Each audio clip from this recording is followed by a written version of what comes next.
10, 9, 8.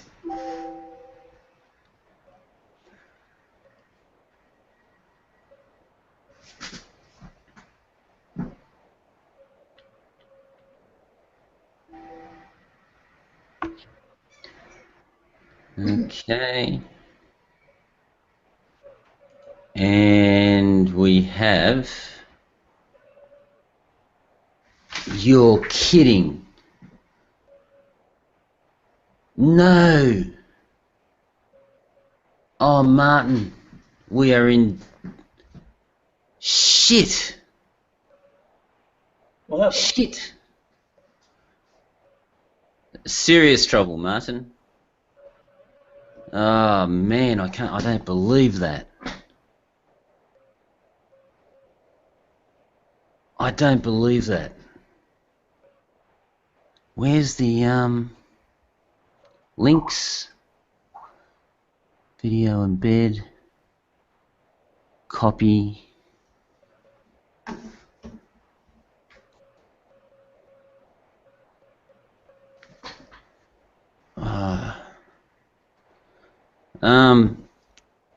It hasn't worked.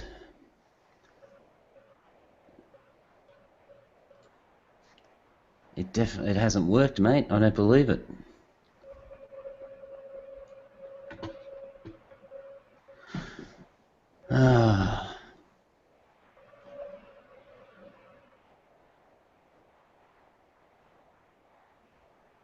Why isn't that working?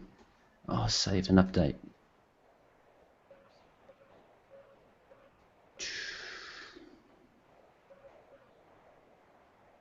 Is that going to happen? Is it going to bring us up? Come on.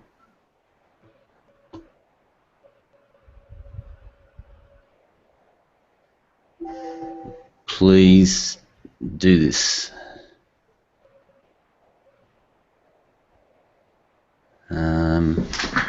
It's not coming up for me.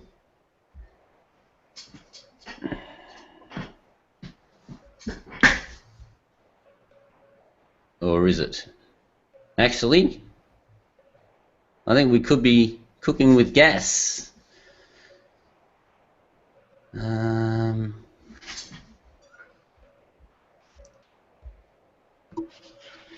Okay, is this working or no?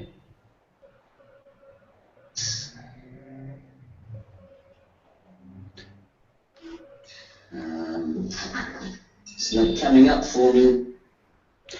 Yeah, I think we're in business. Now, guys, just bear with me.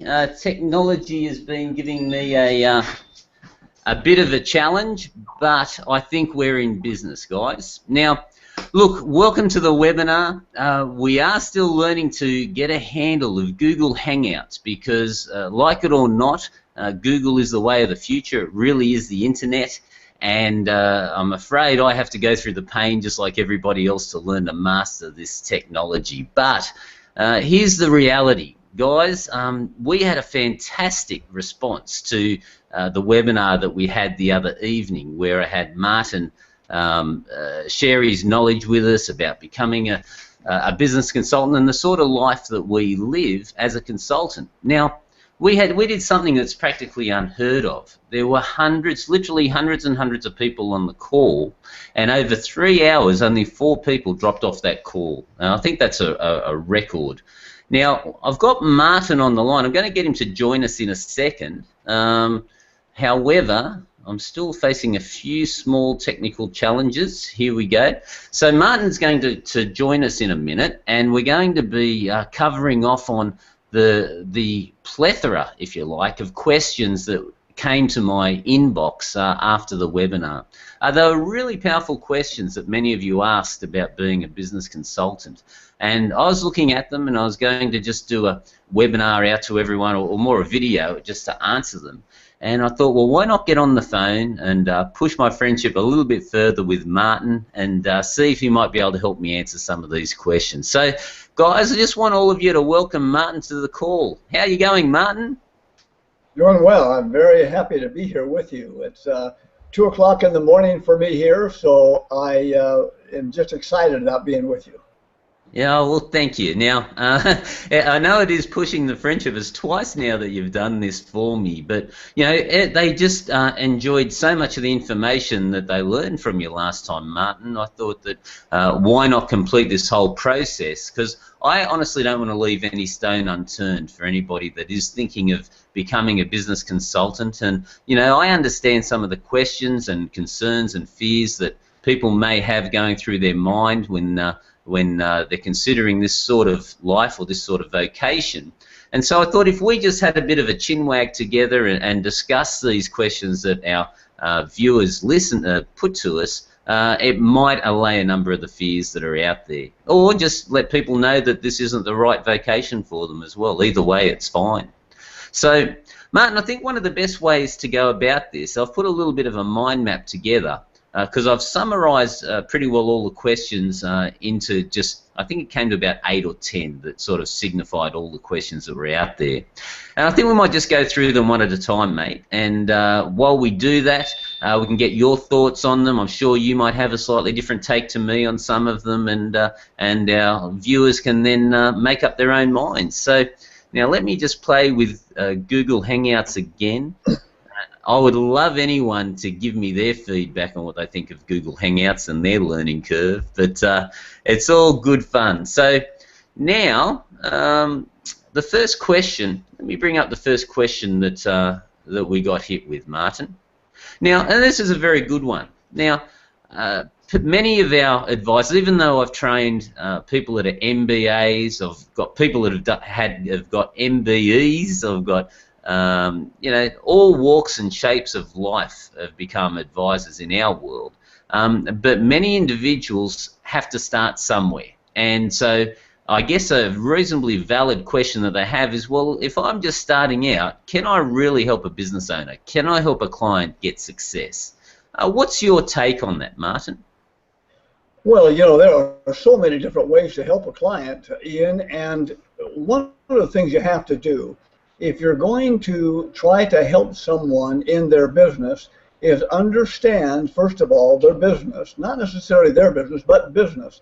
And you've got to find a way to show them some things that they either don't know or things that they do know that they're not doing. Now, that just makes sense. Why are you in the situation that you're in right now? Why am I sitting in front of you trying to help you? You've asked me to be here because you have a problem that you can't solve. And you've asked me to be here to help you solve that problem. And so what I've got to be able to do is figure out what are you doing right now that what are you not doing that you should be doing, and then come up with some ideas for you. So is it okay if I show a screen and go through a couple of slides and show a few things that might help? Yeah, we'd love that. Well, let's just do that. Let me just go over here and we'll click on this and see if we can't come up with a PowerPoint presentation. Can you see my, whoops. Can you see my screen now? Yes, I can, Martin. Yep. All right. So on this screen, let's just say that a business has 1,000 customers. Oh, just bear with me, Martin. Just bear with me because I've got multiple screens happening here. Okay. I've actually got you on this screen, but just choose another screen that shows that calculator, Martin. I'll tell you when it comes up for everybody else that's watching. Guys, you wouldn't believe it. I've got 3 computers surrounding me at the moment, so I'm watching everything. So try it again. Yeah, now that's it. I think that's going, yeah, now our viewers can see that. All right, so go through that one. Did that come up? Yep, it's perfect. Okay, can you see that now? Perfectly, yep. All right, so we'll say that a business has 1,000 customers. And they want to grow by 10%. In other words, they want to get 1,100 customers.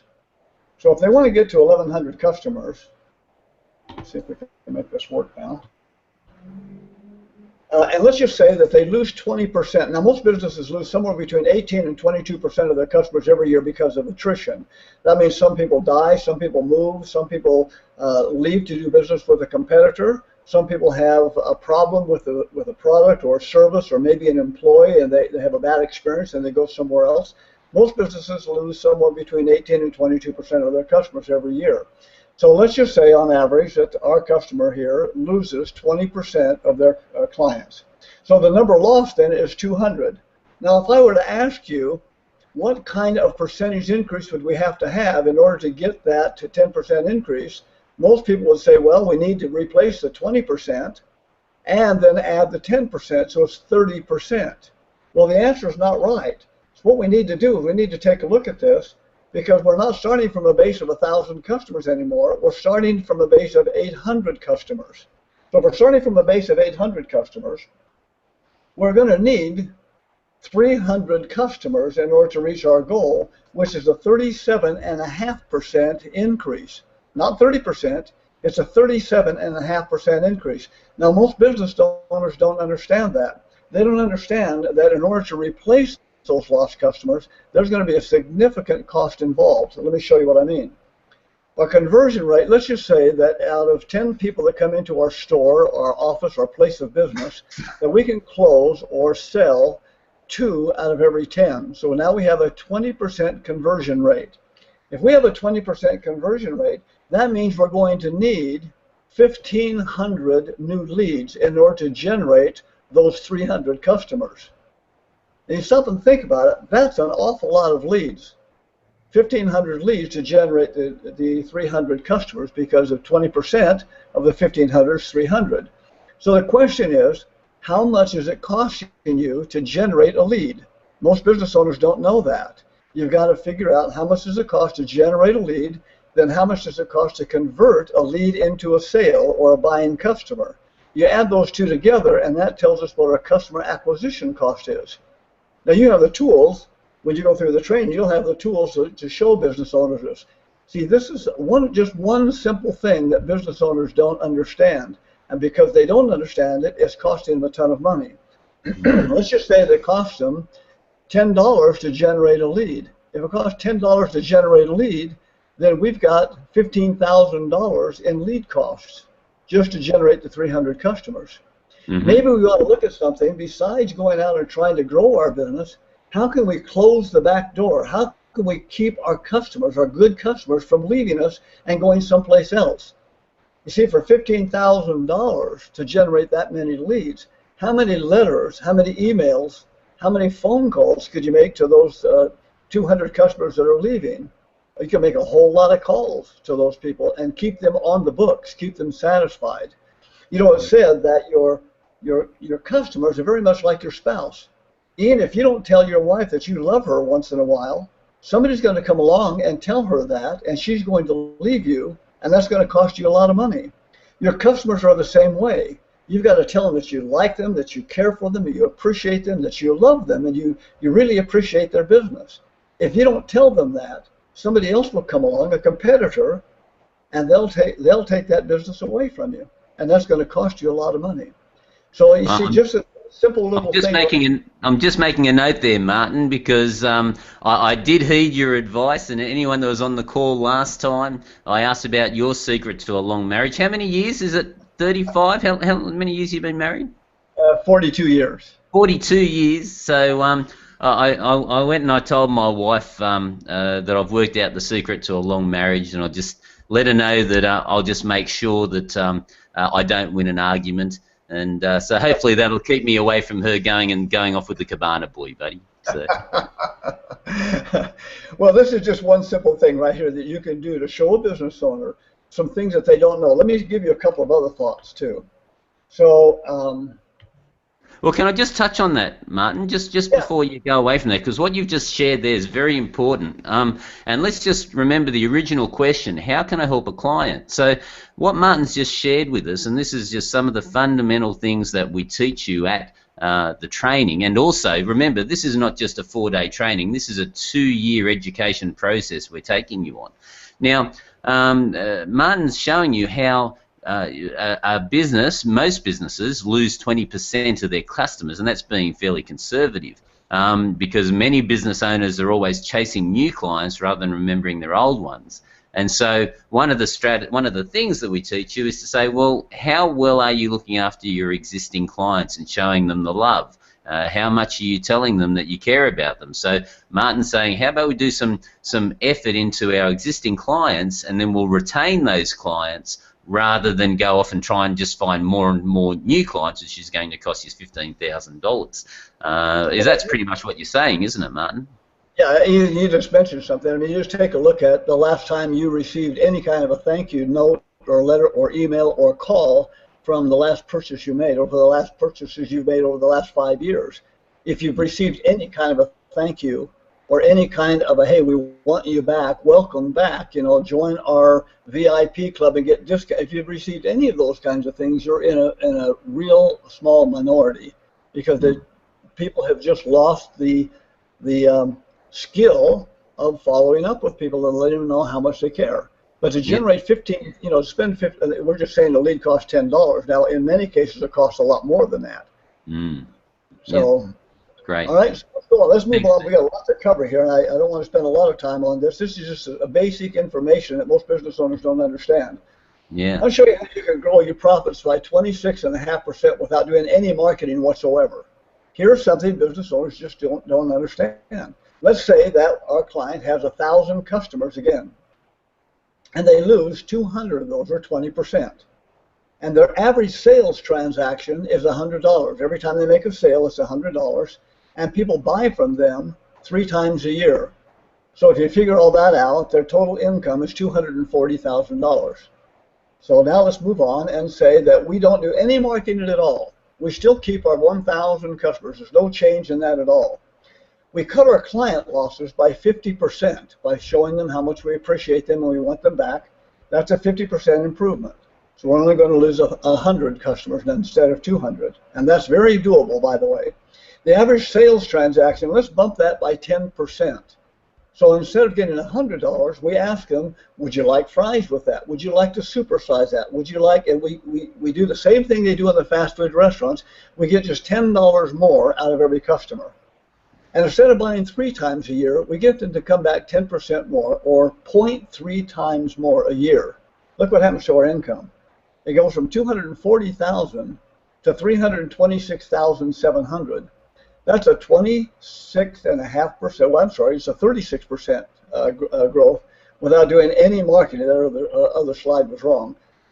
30. Yeah. It's beautiful, isn't it? 36% growth. You see, that's how simple this thing is. And when you start looking at that kind of growth, that's huge for spending zero money on marketing. So what does it cost us to cut our client losses?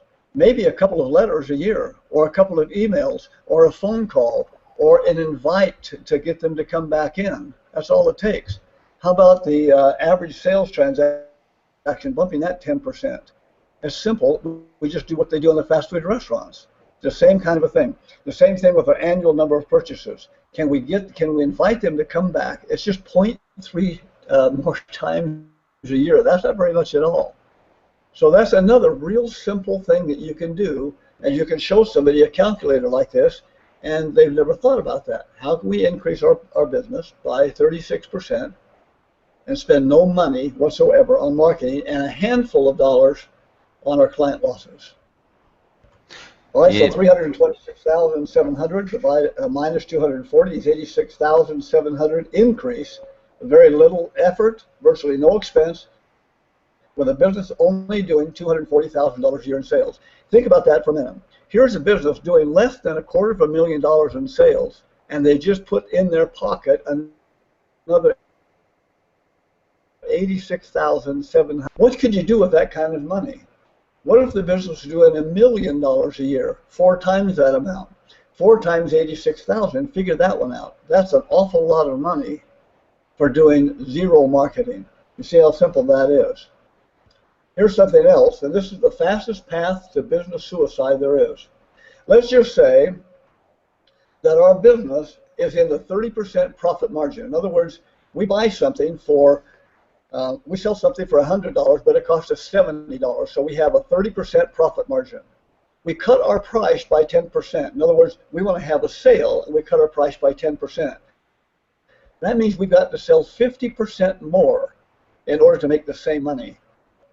So you say, well, we're going to have a sale because business is down, so we're going to have a 10% sale. So we go out and we cut our prices 10%. We've got to sell 50% more to make the same money that we would have before. Now stop and think about that. In business, first of all, nobody knows you're having a sale unless you tell them you're having a sale. And in business, the way we tell people we're having a sale is by advertising or promotions.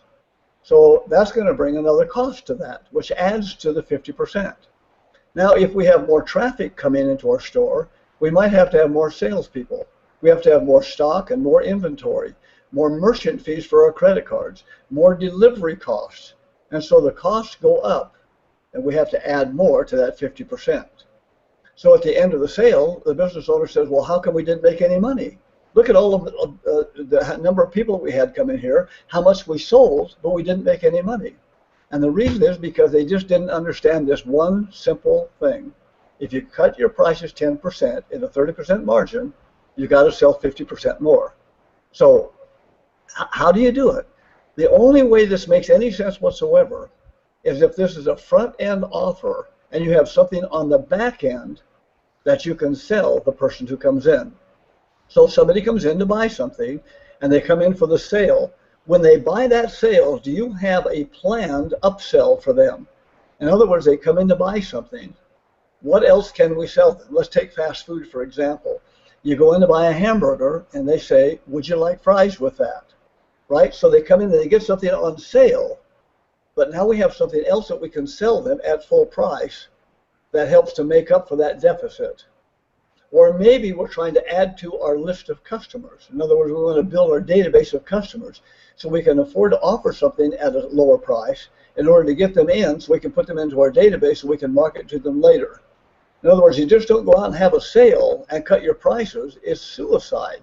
You got to have a reason. Why are we doing this? Is it to build our list of customers?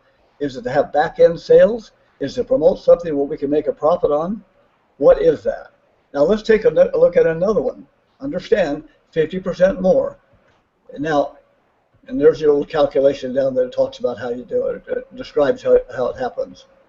So now let's just say that we're going to go out. We have the same 30% profit margin, and we raise our price by 10%. Now we can get by selling 25% fewer items or 25% fewer customers, the same number of items to 25% fewer customers. So Ian, you have a business and you decide you're going to cut your prices by 10%. You're going to sell 50% more. In my business, I'm going to decide I'm going to raise my prices by 10%. I can sell 25% fewer. Now we have a 75% difference between us. Now I might lose a few customers along the way if I increase my prices by 10%. Who am I going to lose? I'll probably lose my low pay, my slow pay, my complainers, the people I didn't want anyway. So you have to take a look at that and say, does it make sense if we cut the number of customers we have, if we can make more money with fewer customers? Now you don't always want to do that, because if you're in a subscription kind of a business where, like for example, a magazine or a newspaper, the more subscribers you have, the higher prices you can charge your advertisers. So if you cut your number of subscribers, you cut the distribution down, and that cuts your price that you can charge your advertisers. So you have to be real careful with this. The other thing is, if you cut your prices, you raise your prices and you cut the number of customers you have, you could really, in effect, cut the number of referrals, the number of referral units that you have. In other words, if you had 100 customers, you cut that down to 80. Now you have 80 people you get referrals from instead of 100. But the 20 that you lose may not be the kind that you would want to get referrals from in the first place. So just a couple of things you can take a look at. Most business owners don't understand this simple concept, that it costs them a lot of money to cut their sales or cut their prices. Yeah. All right, here's something else to take a look at. Here's your marketing method. Now, I have 12 different marketing methods on here. I just put these on. They can be any number of things. For example, postal mail includes letters and postcards and grabbers and packages, and direct contact is cold calling and direct selling. So I put down 12. And the reason I have 12 is if we give every one of them a value of 30, it adds up to 360. 12 times 30 is 360. You can put whatever marketing methods you want in here. The reason I have 360 is because we're going to put this out into a pie chart. And here's what it would look like if every one of them had the same weight, right? Every piece of pie on this pie chart has the same weight. They're all weighted at 30. But now let's go back and take a look at some actual numbers. Let's say that our centers of influence, we're going to drive in, that made us $4,000, which is 25.5% of our total. Our keep in touch marketing, our send out cards or mail or phone and so on, brought in $2,600, which is 16.6, and so on. Now we enter these numbers into our calculator and we push a button, and yeah, we can see the numbers and that looks good. But what if it broke it out into a chart like this? We can now look at this very quickly and see, wow, look at the centers of influence. That's got a big piece of our pie, 25%. Look down at the bottom where it says video is only 1%. What if we took some money out of one of these other areas and put it into video, because video is a big deal right now, and we blew that up? We're not making very much money on our videos. Our writing, $500. That's 3%. Associations, we're marketing to associations. That's only $100. That's 1%. What if we really concentrated our efforts on associations or on networking? We blew that up. You see what happens now? You can get a good visual impact of what's happening. Social media is only $100, 1%. My goodness, social media is a hot thing right now. Why are we not doing more of that? So what if we took some money out of our postal mail, some of our effort here, and we put it into social media, and we started blowing that up? You see, when you put together something like this for a business owner, they see where their money is going. See, most of them don't know how much money they're making off of any one of these items in the first place. If we go back a couple of screens, they have no idea. Let's go back here. They have no idea how much money is coming in from any one of these areas. But that's what your job is, to go in and say, all right, where are you spending your money right now? See, you can take a look at a business owner, and you can tell how much they know about their business with a handful of questions. For example, I might say, can you tell me all of the places where you're advertising? And they probably can, because they're writing a check. And I say, can you tell me how much money you're spending in each one of those places? And they can, because they're writing a check. The next question is where you get them. How many leads are you getting? So for example, they might list all 12 of these items. It doesn't have to be 12, it could be any number that you want. How much money, or how many leads are you generating from every one of these places? They can't tell you, because they're not tracking those numbers. If they track those numbers, if they knew how much money they were spending on the internet, and they tracked the number of leads they got from the internet, they can now tell me how much a lead cost to generate on the internet, how much a lead cost by networking, how much a lead cost by direct contact. See, that's an important thing, because now we can determine where the money is coming from. The next question, see, right now you've got them, because they don't even know that information. The next question you could ask them then is, can you tell me what your closing percentage is off of all the leads that come from every one of these different areas? And they can't tell you, because they're not tracking that. You may be generating 100 leads from the internet and only closing 70 of them. In your postal mail, you may generate 300 leads, but you're only closing 40 of them. You see, those numbers are really important to determine what kind of profits you have or where your money's coming from. This kind of thing business owners don't even know. You start to put some things like this together and show them where their money is coming from and what kind of percentage there is, and this gives you a roadmap right here to see where should we start spending money. Where can we take some money? Postal mail is expensive, bringing in quite a bit. Social media is inexpensive, bringing in nothing. What can we do? Can we take some of the money out of one of these other areas and bump it over here and make some significant increases in our profits? Let's look at one other one. Here it is laid out just a little bit differently. Okay, well, here's how you can become indispensable. And this is what some people say, well, gosh, how can I, how can I get somebody to stay with me for a long period of time? Here's your answer right here. So simple. let's say that this business has 3,000 leads coming in. The conversion rate is 25%, which gives us 750 customers. They buy from us 3 times a year. They spend $100 with us. That gives us $225,000 of revenue. Our profit margin is 25%, which gives us $56,250 in profits. Now let's just say that that's what they're currently doing, right? Year 1, we're going to bump everything by 10%. So instead of 3,000 leads, we get 3,300.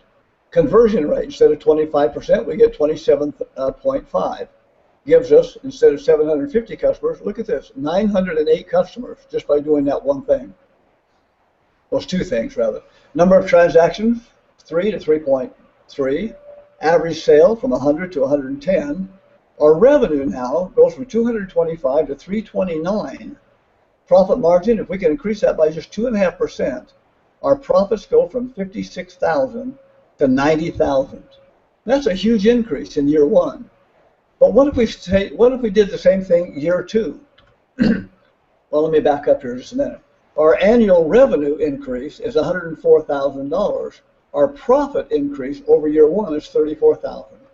Now let's do it for the second year. Again, we take this 3,300 and we just increase it by 10%. 10% is nothing. You should be able to double or triple a business in some of these areas. But let's take 10% and be very conservative. Look what happens. I won't read all the numbers off, but let's just run down the line. Our revenue now goes from 225 to 329 to 482. Our profits go from 56 all the way to 145. Our annual revenue increase, 152,000. Cumulative revenue, we've just made him $257,000 over 2 years. The profit increase over year 1, 55,000. Cumulative profit, we add those 2 together, we got $89,000. Why would somebody only want to have a 1-year contract with you when all you're doing is increasing their business 10% every year? Let's take it 1 more year. Year 3, run all the way down here. Our profits now are $234,970. Annual revenue increase, 223. Cumulative revenue, 481. Look at this. We made $89,000 profit over year 1. Cumulative profit, we made him $178,000. This is how simple it is, how easy it is with a simple 10% increase. This is why we always sell a 3-year contract. We never sell anything less than a 3-year agreement if we can help it. Sometimes we have to come down to 2%, but we always have a negotiation on that, which makes it more advantageous for them to have a 3-year. But this is why, because these kinds of increases with just 10% are nothing. You can do these falling over in your sleep. It's just so simple to do, and Ian can show you exactly how to do it. So here's something else I want you to take. Go ahead, Ian. Yeah, I just wanted to touch base there with 2 things, because remember our listeners that this is very new to them. And so guys, what Martin's just shared with you, none of this was complicated. It was simply Martin saying, well, let's actually look at the numbers of how much you're spending on your marketing, and let's actually look at the leads that you're getting, and let's look at the sales that you're getting from those leads. That's really all that Martin's saying. And then as soon as you're analysing that, you can then start to make some smart decisions to improve the business. So this, the things that you learn in our training, they're systematic, they're process driven, but they're so powerful. They make see the results you're seeing that Martin's sharing with you right now. These are everyday occurrences that our advisors and myself achieve for our clients. Yeah, Martin, I just wanted to throw that one in. Well, thank you very much. So that's really true. And look, we're only talking a 10% increase. That's nothing. But let me show you one other thing here that really is quite interesting. This is small, so it might be difficult for you to see it. Let me just blow it up here. Well, that didn't help very much. So let's try this.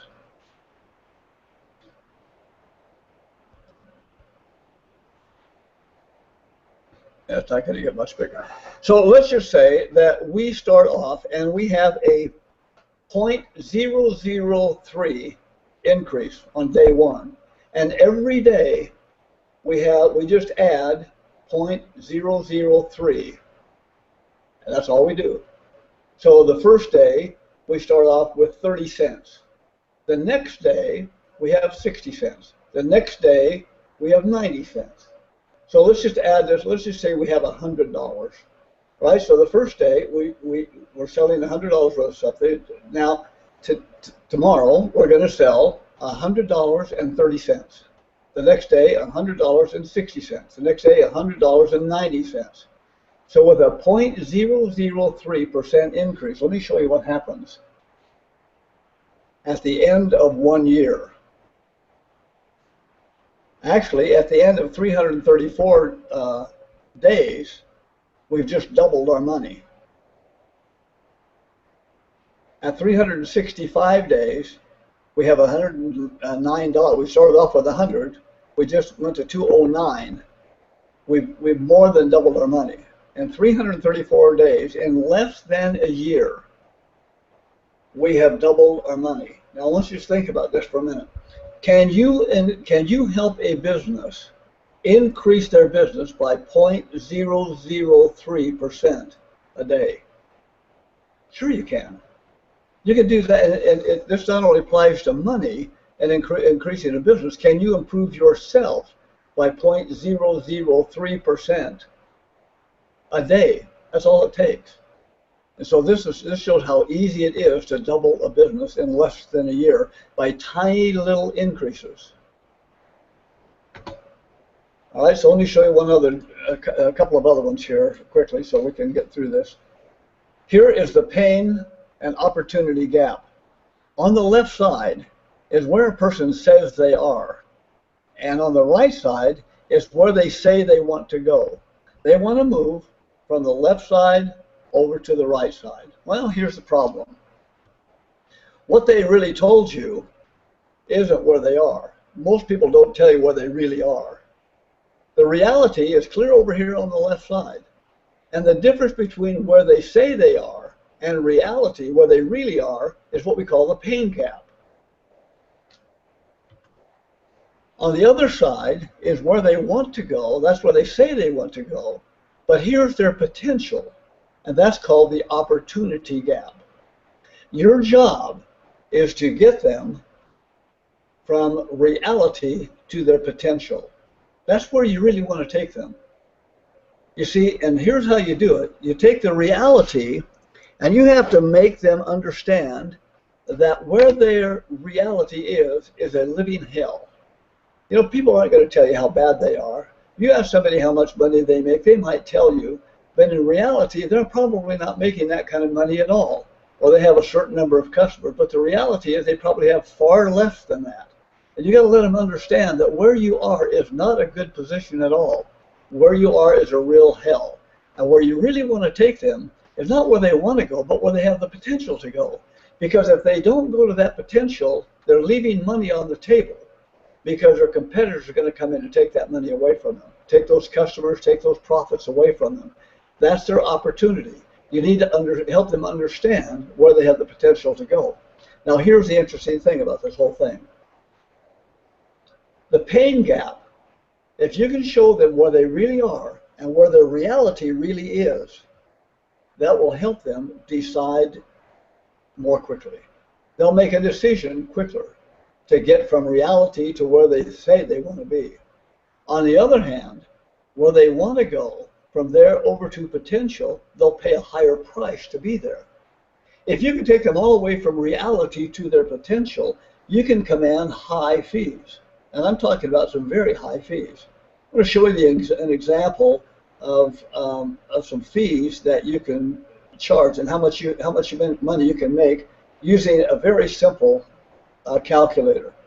Let's just say, for an example, that you want to make $250,000. Whoops.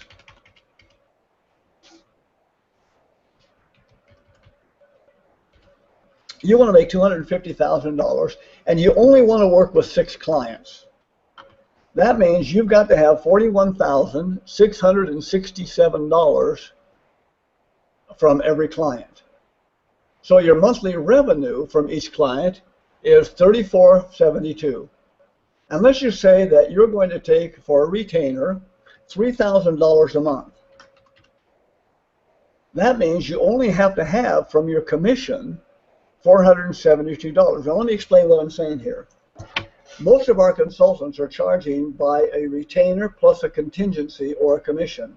So you might charge $3,000 a month, and then you take 10%, we'll say, you can use any numbers you want, but 10% over what they're currently doing right now. You come up with a baseline, you take 10% over that. So in this case, you're getting $3,000 a month, and you only have to have $472 in commissions or in contingency. That's just 1% of your income is coming from commission or contingency. Let's say that we're working with a business owner that's, or a business rather, that's making $1 million a year.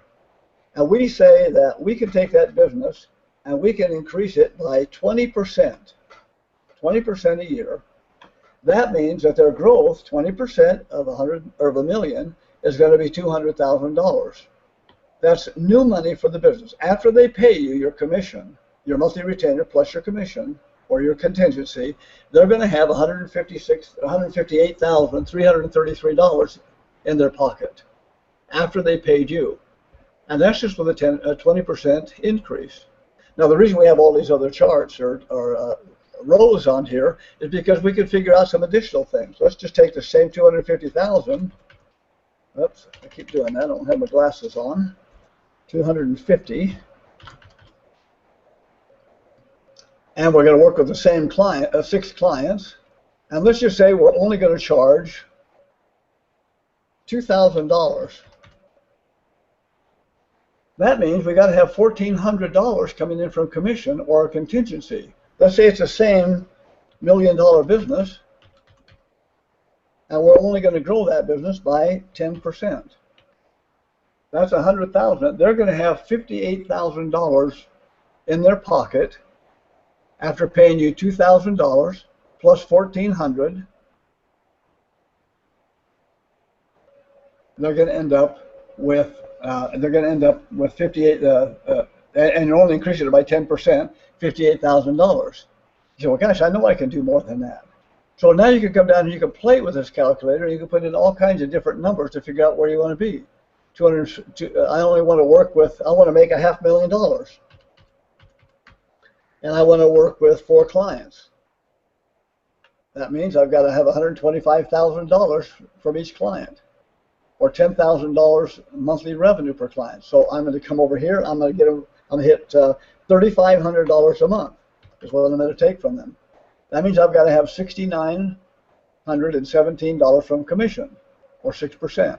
And let's just say this is a $1 million. Each one of these are $1 million businesses. Those are small businesses, by the way. $1 million is not very much, and I think I can grow that by 10%. Well, I'm going to lose, that business is going to lose, those businesses, each one are going to lose $25,000 by working with me. Can't afford that. So what do I need to do? I need to either lower my income goal, I need to get more clients, I need to take lesser retainer, I need to grow the business less percentage, or I need to get bigger businesses. You see how you can play with this, and you can keep going down here without having to erase the ones that you had before, so you can compare. So this shows you how easy it is, $250,000 with 6 clients. I mean, that's nothing. 6 clients, you can work with those with your eyes blindfolded, and $3,000 a month, that's nothing. And a $1 million business, see, this $1 million business, you should be working with businesses that are in the $3 million range, and look what happens.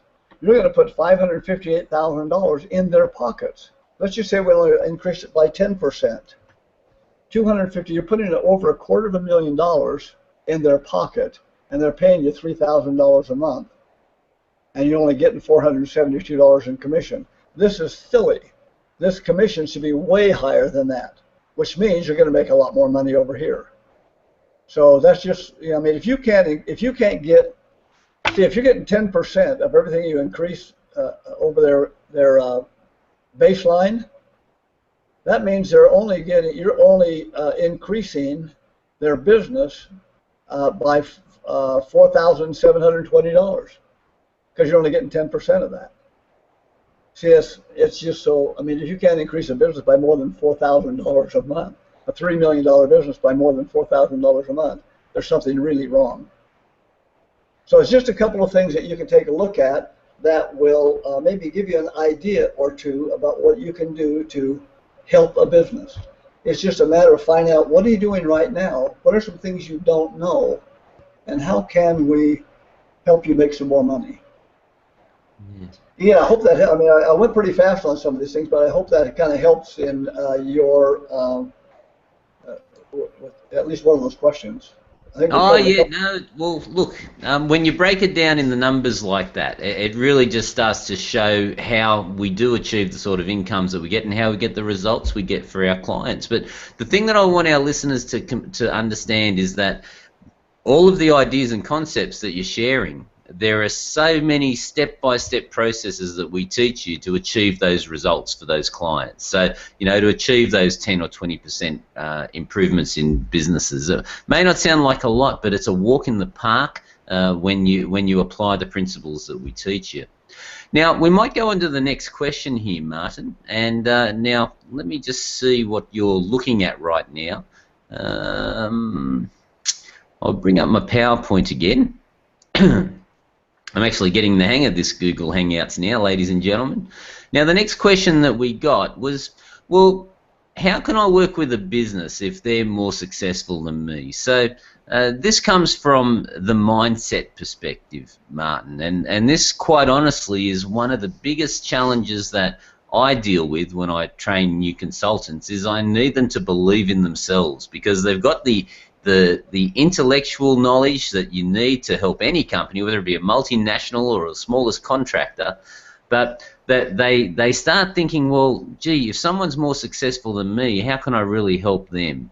Now, my take on that, ladies and gentlemen, is, you know, I actually make it a habit to employ people more intelligent than I am.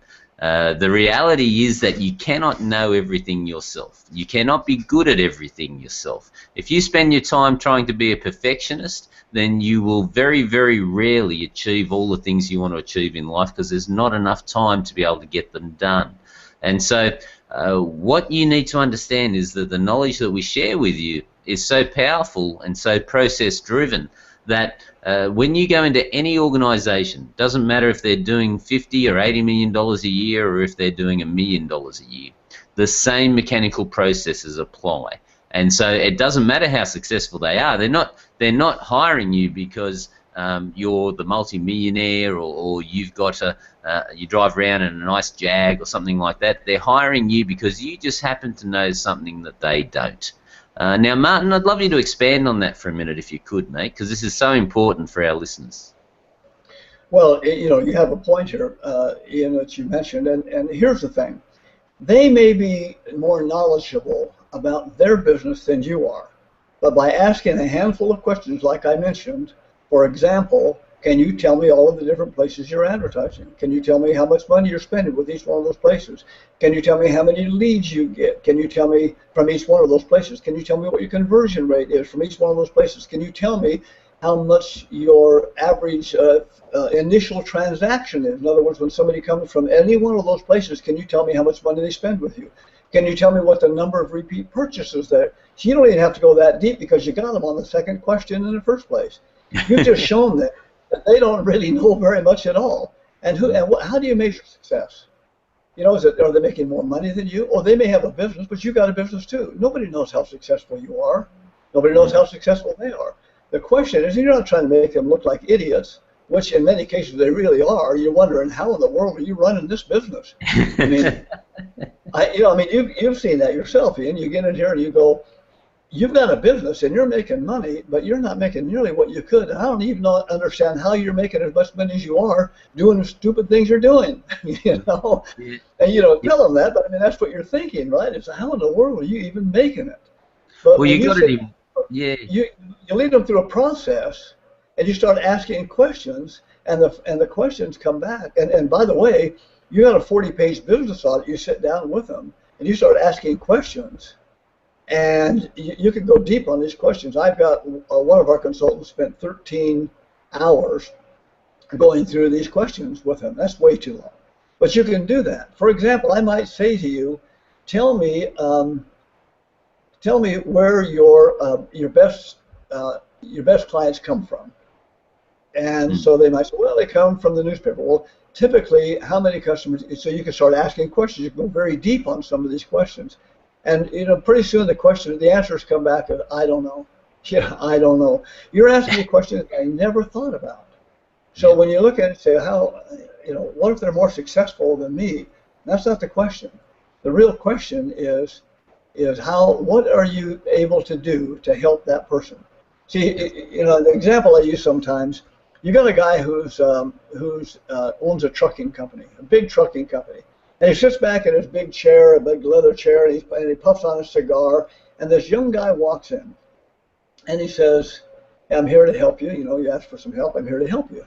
And the old guy looks at him, he barks at him, and he says, well, what do you know about the trucking business? I've been in business for 25 years, and what can you possibly know about the trucking business? And the young guy from Harvard or comes out of college, and he'll say, well, I don't know very much about the trucking business, but what they taught me at Harvard, and he'll say, get out of my office. I don't even want to talk to you. He doesn't care about that. But what if you came in and you say, listen, I don't know very much about the trucking business, but here's what I know about business. Is it okay if I ask you a couple of questions? And you start in on some of these questions, and he's going, you know what? You may not know about the trucking business, but you know about business. See, business is business. It doesn't matter if it's a trucking business, an attorney's business, a chiropractor's business, a plumber's business. It doesn't matter. Business principles are business principles, and the same principles apply to one business and to another business. How you apply those principles, or the specifics of how you apply the principles, are going to vary a little bit from business to business. But the business principle is a business principle. We all need more customers. That's a principle. How do we get more customers? That's a specific. Direct mail, email, social media, whatever it is for that particular business.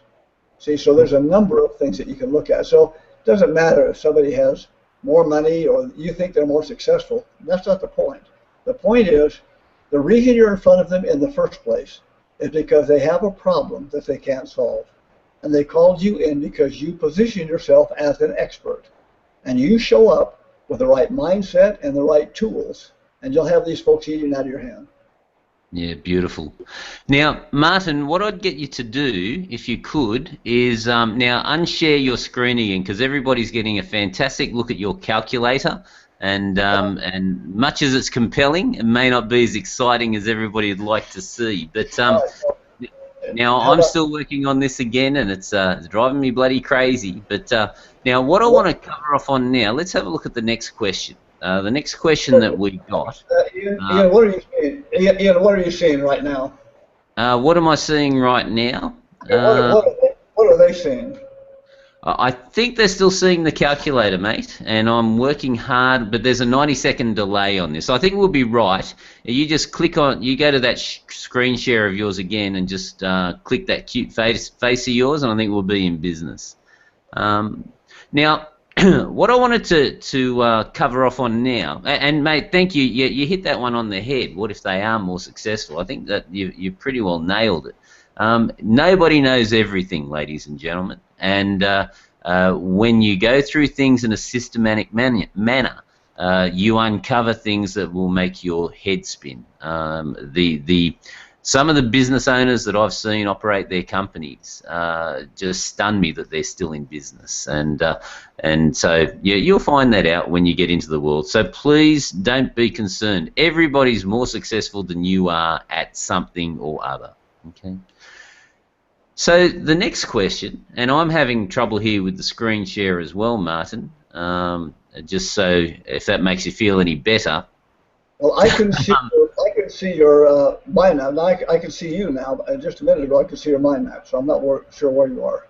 Yeah, so I'm looking now. I'm hoping that my mind maps come up. Now the next question that I see is, what if I join your program and it doesn't work for me? Okay, now this is a very important question, Martin, and I'm going to cover off on this one.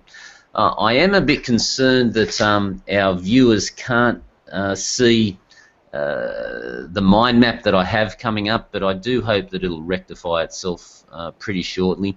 But please focus on the questions if you're not getting the visuals on this. And essentially, with this, it's not you, Martin. It's not you, buddy. I've got the con here. and for some reason it's still stuck on your screen, and I don't know why it is stuck on your screen. Okay. So just try and get it back. Yeah, you're typing things in, so it's still live on your screen that they can see. They're all probably rolling around in the aisle right now going, bloody hell, so we're not the only ones that get hammered by technology. But yeah, you've actually overtaken the webinar, my friend. Well, I've got, on my end, I'm seeing your PowerPoint, but I'm not sure how to. Yeah, it's interesting. I'm not sure how to resolve this one. This happened to us last time as well, and I'd like to have a good conversation with. I'm seeing you now. I'd like to have a good conversation with Google, mate. I tell you. But let's go through, and you keep playing, mate. I'll tell you when your PowerPoint disappears. Can you just close your PowerPoint completely, your calculator, and let's see what happens there. But guys, another question that you sent in to us was, what if I join your program and it doesn't work for me? Now, look, here's the reality. I do my level best to qualify you before I let you do the training. I look for certain criteria, and I won't share it on the call because I don't want you to precondition your answers for me when I'm searching for different things. But I try to select people that I believe have the best chance of success in this business. And what I do to take this one step further, because I don't want you to have any risk. So what I do is I allow you to come to the first day of training and get a whole day of training from me. So I hold nothing back. I teach you the fundamental skills that you need as a business consultant, and not just any consultant, a world-class consultant. I teach you these skill sets, and you'll see that it is delivered in such a systematic manner that anybody that knows how to follow the alphabet and step 1, step 2, step 3 can actually achieve the results that I achieve and that many of our advisors achieve. So after that first day, if you do not feel that it is the right criteria for you, it is the right vocation, you just got to let me know, and I'll cut you a check the next financial day, and you'll have the money back in your bank account, because you'll be doing you a favour, and you'll also be doing me a favour by making sure that it's not the wrong fit for you. I hope that makes sense to you guys, because we actually don't want you to get involved in if it's not right, and I couldn't think of a fairer way than to let you come, try it, and if you love it, stay. If you don't, go. You know, that's pretty much the long and the short of it. Now, I guess that answers that one. I am a bit concerned that our webinar is not moving though, Martin. Just close your PowerPoint, your calculator completely for me, can you? It's gone. It's completely gone. You're seeing, if you see its top line, that's a blank screen. Is it really? Okay. Yeah. Well, my screen share. So I don't know how else to do this. I clicked on, I don't know. Oh well, mate. They can still hear us. They've still got 2 ears, and we'll battle through with the technology. Now, the next question that we had was, what about credibility when I'm starting out? Okay, that was the next question that came through, because as they're starting out, they're not consultants yet. They haven't done work for anyone, and so I guess they've got that credibility concern on their mind. So how would you answer that one for us, Martin? How do I establish my credibility? Is that what the question? Well, yeah. How do you establish your credibility with people that are working with you? Well, a couple of things. First of all, the thing that I think is really important is that you position yourself as being a business problem solver. And, somebody might say, well, I'm an attorney. What other attorneys have you worked with? And you might say, well, to be honest with you, and I want to be completely transparent, I haven't worked with other attorneys. But I've worked with other businesses, and what works in one business will work in another business. And by the way, it doesn't really matter what I've been able to do for a divorce attorney, because you're a personal injury attorney, and they're 2 completely different businesses. What really matters is, what can I do for your business? You see, if you're trying to position yourself as being able to help them in their business, not what you've been able to do for a plumber, not what you've been able to do for an accountant, or not what you've been able to do for some other business. What can you do for their business? And that all comes back to using the pre-call questionnaire, making sure they're a qualified prospect, and then you go out and you start asking them questions about their business.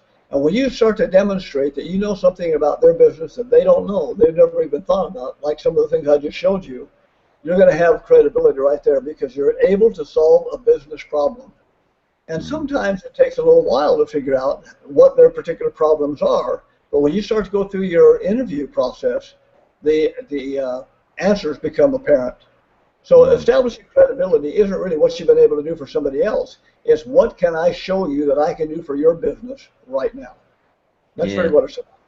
And I'd just like to add something else to this, and this is very unique.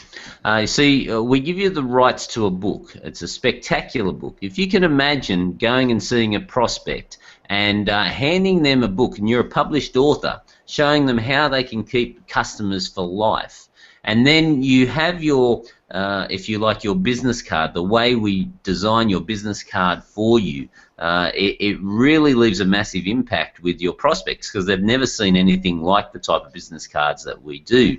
And on top of that, when you're a Streetsmart business advisor, you use the Streetsmart methodology. Now, this is a combination of some of the greatest masters on the planet. I kid you not. This is combining the knowledge and marketing knowledge of Mal Emery, the business know-how of Martin Howey, the rough knocks, if you like, of me building 5 multi-million-dollar companies.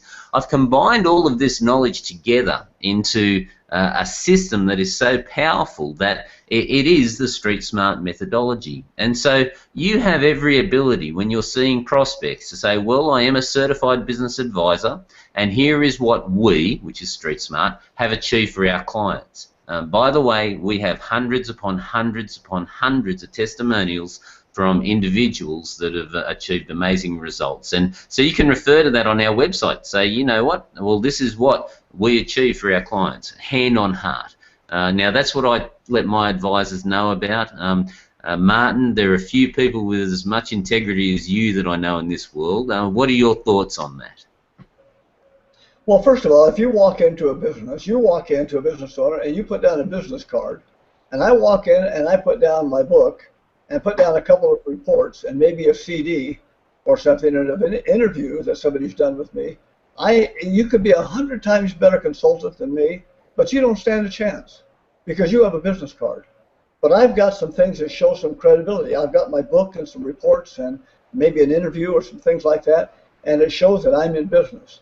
Your business, the way you put up your stationery and your business cards and your email signatures and all the things that you do for your folks, that shows a level of professionalism. And you got to realize that people buy professionalism. They'll pay for professionalism. You can be the greatest consultant in the world, but if somebody comes along and they show that they've got some professionalism or they've written a book, hey, the guy wrote a book, he must be an expert because he wrote the book. Yep. You have a book and somebody else does it, that puts you that much farther ahead. Yeah. And it doesn't matter whether somebody reads the book or not. That's not important. The fact is you have a book with your name on it, and if you want to put your picture on it, then that just gives you that much more credibility. There's some stat, I'm trying to remember it, but most people, when they buy a book, they only read the first 5 pages or something anyway, Martin. Isn't that the truth? Something like that. I've heard that before. I mean, just take a look at yourself. How many books you have on your shelf right now that you've gone to the bookstore, you've looked at the book, and you said, hey, this looks like a good book. I think I'll take this home and read it and apply the principles in my business or my life and get better. And then you've gone home and you've read the first 10 pages, you've fallen asleep, and the next day you get up and the book goes on your shelf, and you never look at it again because business gets in the way, life gets in the way, you just never get back to it. I mean, I've got all kinds of books. How many seminars you go to that the same thing happens? You take all these notes. Why'd you take the notes? Because I'm going to apply this stuff when I get back to my home and back to my business. 3 months later, I stop in at your office and say, hey, Ian, what have you done with the information you got from that seminar? I don't know. The notes are here somewhere on my desk where I left them 3 months ago. You haven't even looked at them. You know, it's not what you know in that. It's the fact that somebody has convinced you to come to this thing and You've got the information. Now, what are you going to do with it? You give people a book. It's already ghostwritten for them. All they have to do is put their name and their picture on it if they want to put their picture, and if they want to add something to it, that's great. Mm-hmm. Now, Martin, I'm dying to ask this question of you, Martin. This is $1 million question, ladies and gentlemen, and I want you all to listen closely to this one. So, Martin, what is it? Say you lost absolutely every dollar in the world. You were starting again. You only had very, very limited resources. What is the most effective, least costly way that you could market yourself again and get out there and get your consultancy business going? Just imagine that you just came fresh out of our doors, Martin. How would you do that? Okay, let's take it one step further. I only have one way to market myself. In other words, my memory has been erased of everything except one thing. What is the one thing I would do? Well, that's very simple. I certainly wouldn't use direct mail. It takes too long, too expensive. I wouldn't use the internet. It takes too long. It's just, you got to have an expertise in it. I don't know how to do any of that anymore. Telemarketing's out the window. Fax is no good. What I would do is I've got to get in front of people on a cost-effective, non-salesy, very favorable basis.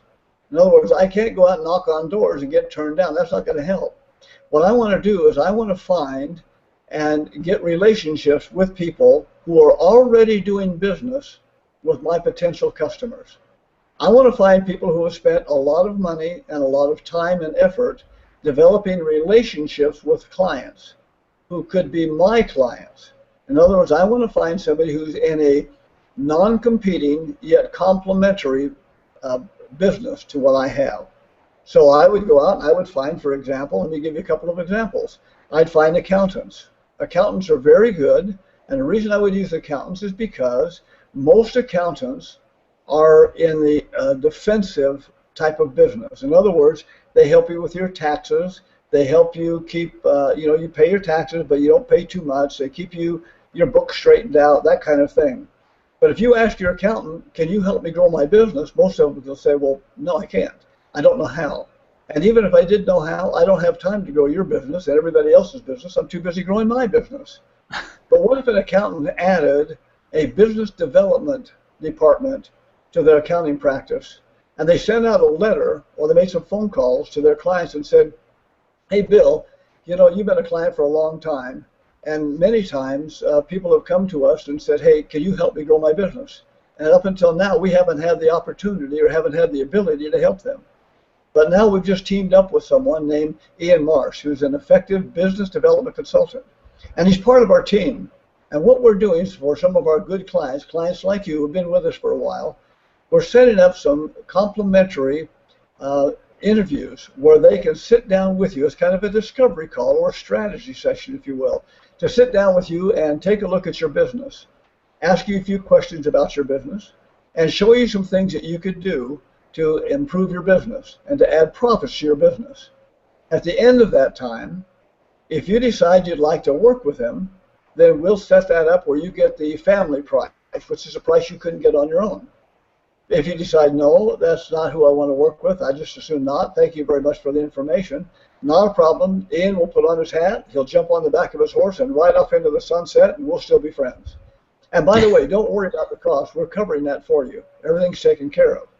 Now, the fact is, as the accountant's not going to pay you anything for that interview. He sets you up with an interview. And it's up to you to be able to show some good things that you could do for that business to help them decide whether or not they want to do business with you. So what's in it for the accountant? What's in it for the accountant is he just offered another service to his client. Is he going to get paid for it? Well, maybe, maybe not. You might decide to pay him a percentage of what you get. And maybe he doesn't want that. Maybe he just wants to add another service because it's a service they can only get from his accounting firm and not anybody else who's an accountant. See, he's offering something you can't get anyplace else. So that would be one place to go. Another place might be bankers or attorneys who work with financial planners or estate planning. You could work with financial planners. You could work with insurance people. We have a whole list of 52 different businesses that you could go to who it's beneficial for them to refer you to their clients. And that's exactly where I'd go, because I could make, instead of going out and knocking on 100 doors and getting 90 turndowns and maybe 10 appointments, I could knock on one door and get 100 appointments, or 100 letters sent out and maybe get 30 appointments from them. So that's the way I do it. And it costs you almost nothing to do that. You could write the letter and you could give it to the attorney or the accountant and you say, send this out. So the attorney might send something out that says, or the accountant says, hey, here's something unusual. You probably noticed that in all the years you've been doing business with me, I don't refer other businesses or other products or services to my clients. And the reason? Because something might go wrong and I just don't want the responsibility. But something's come to my attention that I think might be of benefit to you. And I would be remiss if I didn't say something about it and share this information with you, because it's some information that could really help you. And so you go on with a letter. So now he's making a friendly referral, and he's saying, I just don't do this for anybody, but this thing is so good, I just had to tell you about it. That's where I do it. Yeah, beautiful. Well said. And I have very, very similar thoughts to you. It's about relationships, Martin, and you know that's the reality. And that's exactly what you're talking about there, is building those relationships with those key businesses. And when they've got the trust in you, then they're happy for you to help their clients. So now moving forward to the next question. I hate selling. What do you say to people that say I hate selling, Martin? What are your thoughts there? Well, I hate selling too, and I don't sell. And if you stop and you think about, I used to teach selling, and selling from the stage, and selling, getting people to rush to the back of the room and buy things, and I've sold products, and I just don't like it. I don't like the idea of having to overcome objections and come up with all. It puts you in a combative relationship almost, and I don't like that. What I'd rather do is think about selling and change that word to helping. I'd rather help somebody. And if I have something that, think about this for a minute, Ian. If your mother was about to make a decision to buy something and you knew it wasn't in her best interest, what would you do?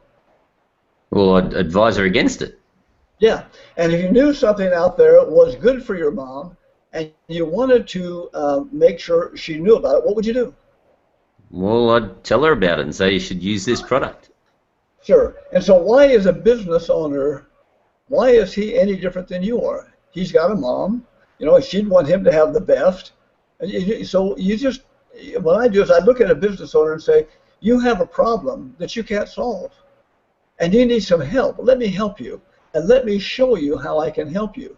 And so you now start to show them some things that you can do for them. So, for example, some of the calculators or some of the slides that I showed you, you start showing them some of those things, or you start pointing out, some of the questions that we talked about earlier. Where are you spending your money? How much are your leads costing you? How much is your conversion cost? How much does it cost to acquire a client, and so on?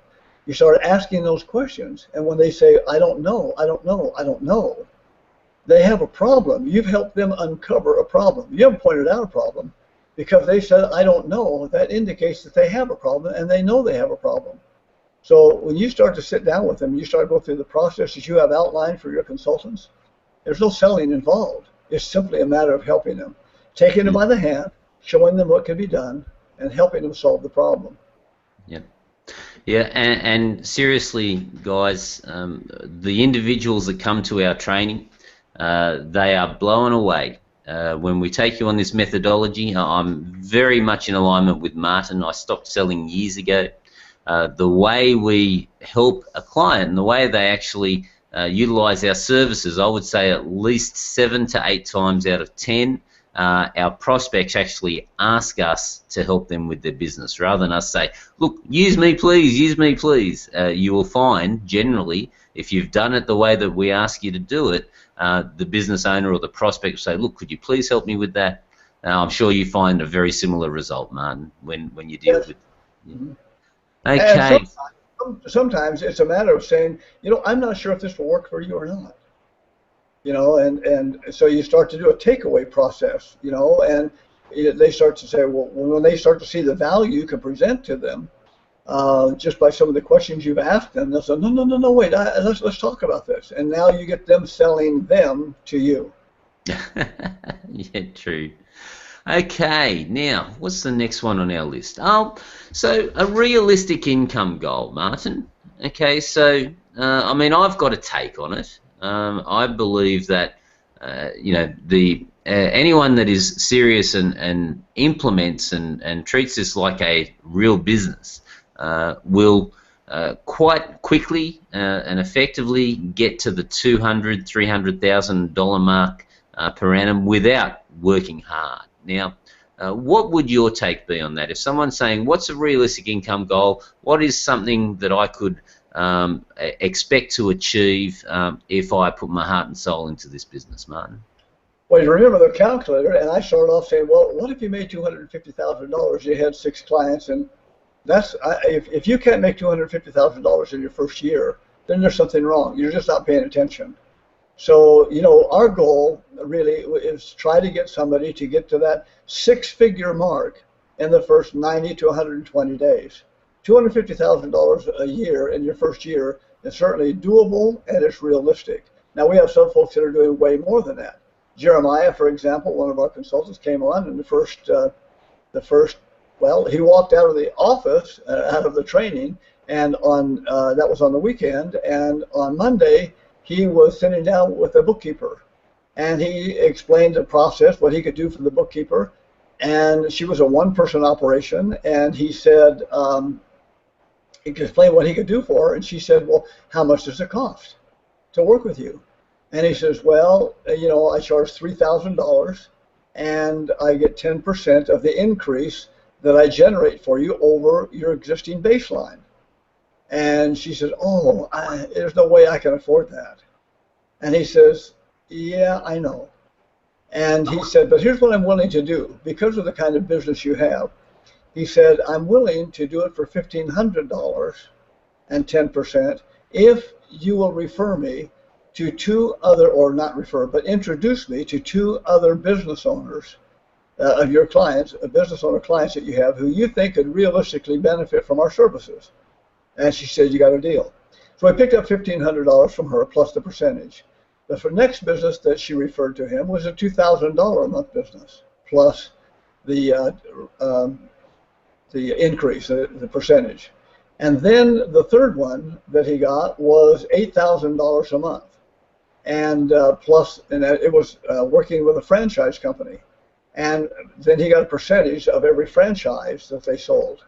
So he just picked up the $8,000 plus the $2,000 plus the $1,500.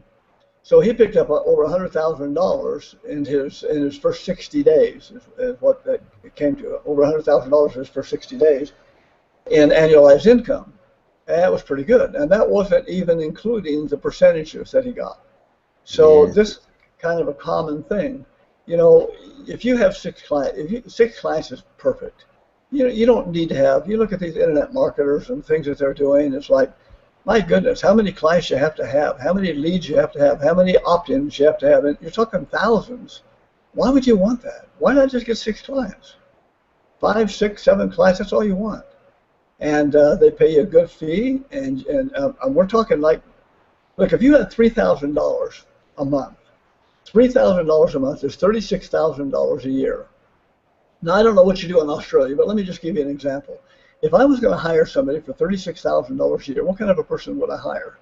Probably a secretary, a receptionist, a mailroom person, a delivery person, somebody who works in the warehouse, customer service. Now, these are all important people. I don't want to, important positions. I don't want to minimize that. But they're non-revenue generating people. They don't generate any revenue. You're talking $36,000. Now, on top of that, here we have to pay our Social Security and our taxes and our retirement program and our medical expenses, and all that goes on top.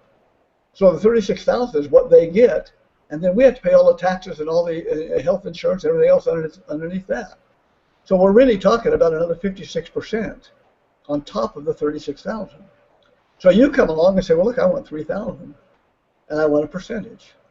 And so the $3,000 is that. That's it. Oh, by the way, that other person, if they need a secretary, or they need a receptionist, or they need an office and office furniture, and a computer, and a phone, and a car allowance, and an expense account, all that has to be taken into consideration. So you see, you're coming along and say, I want $36,000, and I want a commission. I want commission. Or we call it a contingency, but sometimes they like to hear commission, because if you went out and hired a salesperson, what are you going to pay the salesperson? Probably a $50,000 base plus 10% commission. Why shouldn't you get the same thing? You're getting $36,000. They're paying them $50,000 plus all those additional expenses, plus their 10%. Why don't you get $36,000? See, and now if you have 6 businesses paying you $3,000 a month or $36,000 a year, that's $218,000 in base pay. $218,000, and then you add your commission or your contingency on top of that. So you go out and you start doing something for a business, you start generating some additional income. That goes on top of that. But 6 businesses at $3,000 a month is $216,000. That's a lot of money for 6 businesses. You don't need to do a lot, do you, Martin? And I actually did the calcs with the last lot of advisors that I trained. To get those 6 clients, okay, if you just go and you use our methodology and you see 1 lead a day, if you generate 1 lead, actually no, it was 1 lead a week, sorry, it was 1 lead a week. All you need is generate 1 lead a week using our methodology, and you've got your 6 clients before you know it. So who could not generate 1 lead a week? I mean, it's just crazy. So I think if you leverage your relationships, remember how Jeremiah did it. He worked with somebody who had the ability. Remember how I said, you asked me the question, the most effective, least costly way to market your business. That's what Jeremiah did. He went out and he found a bookkeeper who had some clients, and he leveraged that and he picked up 2 more clients from her. And see that? So now, with 1 knock on the door, he got 3 clients. Yep, it's beautiful. Yeah. Now, next question, I think we've pretty well answered this one, Martin, is how long before I get my first client? Now, the 2 top records for my advisors that I've trained is 5 days. That was a lady called Lorraine Brooks. As soon as she finished the training, she got her first client paying her, I think, $3,000 a month within the first 5 days. And the next record was 7 days. That was a lady called Philippa Kelly. She got her first client within 7 days. Now, what would you say would be a reasonable expectation before they start to get a client? All right, here's the way I handle it, and I would suggest that you do the same thing. I want you to come to the training with a client. I don't want you to, don't bring them physically with you, but I want you to go out and find somebody you know. Maybe it's your sister-in-law. She has a hair salon, and you say, hey sis, listen, I'm going to be going to some training with some other consultants, and we need to have a case study to work on. I would like to take your business to the training so that we could use it as a case study, and here's what I want. If you can give me certain numbers out of your business or give me some idea about your business, when I come back, we'll use that in the case study. We'll use it to determine what to do to help you grow your business. When we come back, I'll have some ideas we can implement in your business right away. Now, I don't want any money for it. And you can do this in a number of ways. Say, listen, I'll be happy to do this for free if I can just use your business as a case study. Or I'll use your business as a case study, and whatever I generate from you over and above what you're currently doing, would you pay me 10% for that? Which means they get 90% of something they didn't have if it wasn't for you. And now you pick up a few dollars, for doing that. But the point is, when you come back to training, you apply the training to not only your own business, but you have an actual business to apply that information to. So when you go back home, you've got some things you can just go right to work. Or you can say, listen, if you let me use your business, I'd really be happy, but don't pay me anything for it. If you like what I've done for you, and I can generate an increase, would you introduce me to some other people that you know who have businesses who might be able to benefit from this? That way, you've got a business. When you hit the deck on Monday morning, right, you've got somebody to go back to and say, all right, let me show you what we can do. You start implementing these things in your business, you've already got a client. It may not be a paying client, but here's the thing. You've got somebody to work with. You've got a business to work with. And in your mind, you're going, hey, I did it. I got a client. I've been able to affect these things. I can see some results coming in. There's money coming in for them, and there's money coming in for me. You see, so that's how you get your first client. without having to go out and try to convince somebody to pay you $3,000. Get somebody, and now you can come back and you've done something for them. You go out to another and say, well, let me tell you what I've done for this business. And now you can tell them about the experience you got for that business. See, so that's how we get our clients to, before they ever come to training. Lovely, and that's what we do as well. We use a very similar process, Martin. On top of that, when my certified advisors finish their training, I actually give them Streetsmart clients to work with, and I pay them quite well. But I actually give them our students to work with, and I watch them very, very closely, like an internship, so that I can take them on that journey and help them build their confidence. So that's good. So look, my take is, if you're serious, within 21 days you should really have your first client. I think that's quite a reasonable timeline. But you also, using what Martin was just saying, when you bring a case study, many of my advisors have had those case studies end up becoming their clients anyway, because they're just totally blown away with what we show you that you can do for them in their business. Now, I think this might be the last question, Martin, but it's please give me an example of how my expertise could help a business owner. Okay, have you got any thoughts on that one, Martin? Because that was about 4 people asked that question. We covered quite a bit of that in some of the slides that I showed. I mean, if you can show a business owner and some of the questions that we ask, right? I mean, where do you spend your money? How's it working for you? How much is you start asking questions like that, and you have your questionnaire that you go through with your business owner. That's going to uncover so many things. But I think the main thing is to be able to show a business owner something that they either don't know or something that they do know but they're not doing, and explain to them how, if they just did this, you can show them on your calculator. I mean, that's the best thing to show them on your calculator, how to do it. So, for example, when somebody buys something from you, and it's a simple question to ask somebody, when someone buys from you, what is the process that you take them through? Tell me from start to finish. Somebody walks into your store and they come up to the cash register and they've got a product or something, or whatever the product or whatever the type of business is. Walk me through the process. Have them walk you through. You know what you're going to see? All kinds of holes. All kinds of holes in that.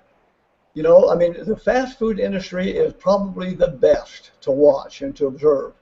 You come to the place and you say, I want a hamburger and a drink, and what do they say? Do you want to supersize that? Or do you want to, whatever they call the bonus package or something, which is the hamburger, the drink, the fries, or whatever. So that's one of the first questions. And they might come back with, would you like an apple pie with that? Would you like fries with that? You already have, well, I ordered the drink and the fries and the hamburger. So the next question, they've got something else in their back pocket. What is that? Well, would you like an apple pie with that? Would you like a salad with that? Would you like, and they keep going. That's how you do it. What are some of the holes that they're doing right now? And you can look at this. See, you say, well, I don't know anything about selling, or I don't know anything about business. Yeah, you do. You know about business from the most important side of the table. See, there's 2 sides of the sales table. One has the seller on it, one has the buyer on it. And you know how people sell, but maybe that's not the way you want to buy. And so what you're looking for is you're looking and saying, okay, how can I, what from the buyer's perspective, what are these folks doing wrong? What could I help them with that could help them make more sales? So that's all you have to do, just observe the sales process. I mean, forget all your calculators and forget everything else. Just observe the sales process, and you'll say, hey, they're leaving money on the table right here. Yeah. See, you're already a consultant. Whether you know it or not, you're already a consultant. The question is, are you getting paid for it? So you walk into a business right now, you go into a restaurant or any other kind of business, and you look around and you say, boy, if this was my business, I wouldn't do what he's doing. I wouldn't do what she's doing. I wouldn't do what they're doing. Look at what these folks are doing. They're leaving money on the table. Can you believe they didn't even ask us about, or whatever it is? And they so they're leaving money on the table. Now, the thing is, you go up to a business owner and you say, hey, I have some ideas that you can help you grow your business. And you try to tell him that, and he doesn't want to listen to you. Why? Because you're a customer trying to tell him how to run his business. But if you go in there because he says, I have some problems with my business, I'm not making enough money, and you share the exact same information with him, he'll throw money at you all day long. Why? Because you're a consultant coming to him with some helpful ideas that he asks for.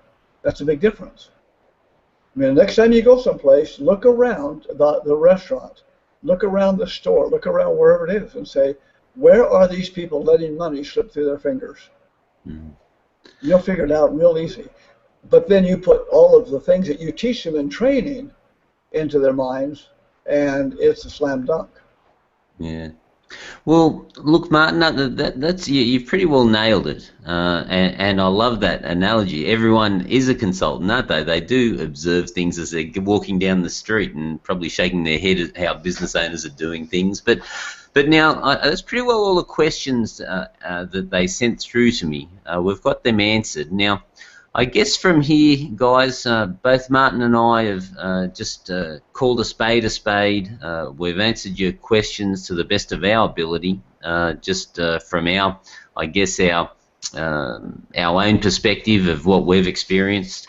I can tell you that the individuals that are serious about achieving success in this vocation, if they can follow a system, and they don't think that they're smarter than I am, or that Martin is, or that the system is, they achieve incredible results in their business. And if this is appealing to you, if we've allayed any fears or any concerns that you've had, I do have 3 places left for the advisor training that's coming up on the 2nd, 3rd, 4th, and 5th of August.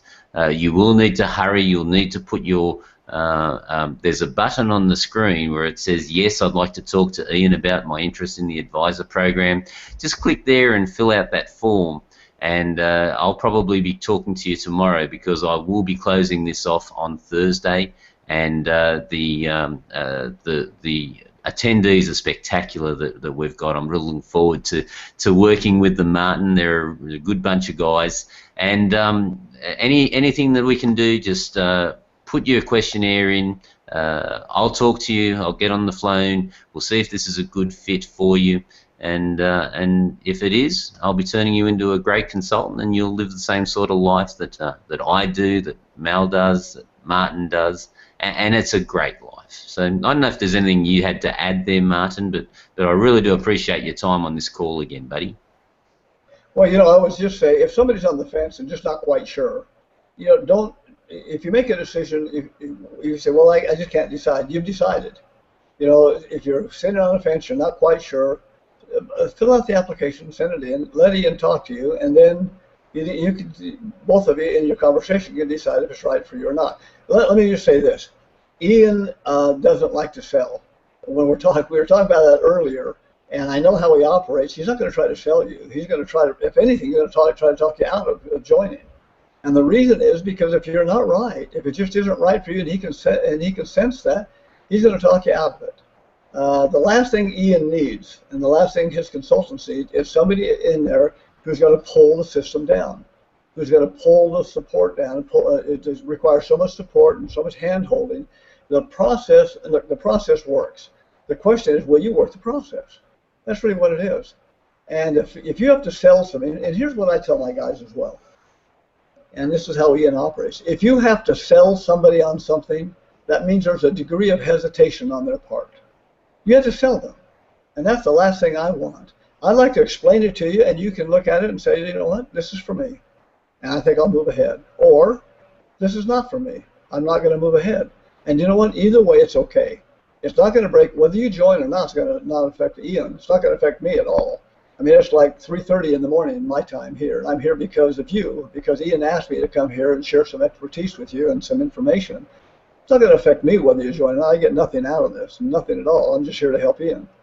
And as far as Ian goes, it's not going to affect what he eats tomorrow. I mean, he's going to still have the same steak or the same pasta or the same whatever he's going to have. It's not going to affect his lifestyle one way or the other. It might dramatically affect you and your lifestyle. So if you have a question, you're on the fence, you're not quite sure, you want some more information, I'd say fill out the form. What have you got to lose? Ian will spend a few minutes with you and decide whether or not this is right for you. Or two of you will decide whether it's right or not right, whether it's right or not for you. And if it is, great. If it's not, hey, okay. like I said, Ian will put on his hat, jump on his horse, and ride off into the sunset, and everything's cool. He'll be friends. If you want to come back next month or next year, that's okay too. So. Yeah. Well, once again, Martin, I want to sincerely thank you for your time being on this call. It's great catching up with you. I will be in America in the not-too-distant future, so you're going to be my first port of call. And ladies and gentlemen, I hope you've got a lot out of tonight. We've tried to share whatever answers we could from any questions that we could think of and that you asked us, and I hope to talk to you if you feel that this is a good fit for you. All right, Martin, well, we'll be signing off now, mate, and thanks again.